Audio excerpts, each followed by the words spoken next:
Қайырлы күн, құрметті әріптестер. Қазақстан Халқы Ассамблеясының жылдық мерейтойын қорытындылауға арналған телекөпір қатысушыларына Шырайлы Шымкент қаласынан жалынды сәлем.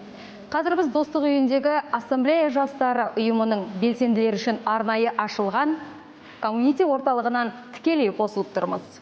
Бұл орталық мемлекет басшысының Қазақстан Халқы Ассамблеясының 33-ші сессиясындағы тапсырмасын орындау мақсатында Ассамблеяның 30 жылдығы аясында жүзеге асқан маңызды жобалардың бірі. Енді жастар мұнда қазақстандық патриотизм идеяларын дәріптеп, мемлекеттік тілдің біріктірушілік әлеуетін дамытуға, жалпы ұлттық бірлік құндылықтарын насихаттап, үздік идеяларын іске асыруға толық дайын.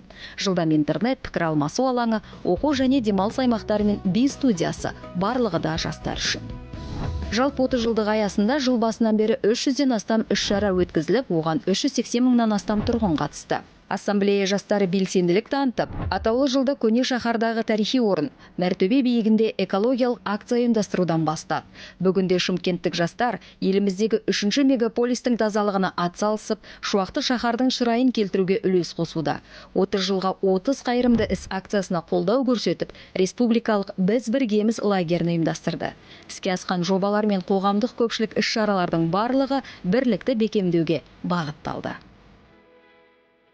Шымкенттік жастар алдағы уақытта да қоғамдық келісім мен жалпыұлттық бірлікті сақтау жолында жұмыстарын жалғастырып, айқын мақсаттарын жүзеге асыра береді. Ассамблея жастары елдің ертегі үшін еңбек ету, жалпыұлттық бірлікті дәріптеу әрқайсымыздың абыройлы міндетіміз деп біледі. Біз біргеміз.